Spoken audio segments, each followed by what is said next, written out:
Guys, sa tempura sauce, nalagyan ko na siya ng toyo. Tapos nalagyan ko na din to kanina ng grated ginger. Ngayon naman, lagyan natin ang grated labanos or radish.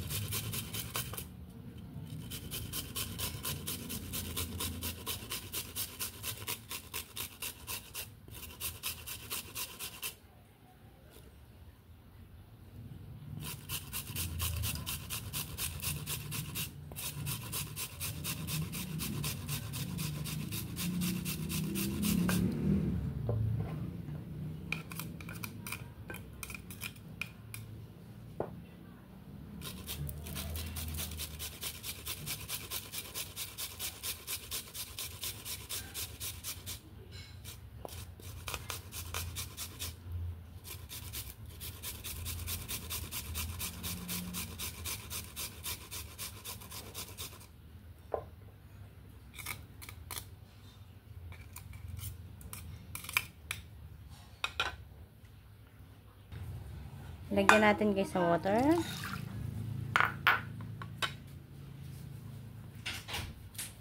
Then, lagyan po natin ng mirin.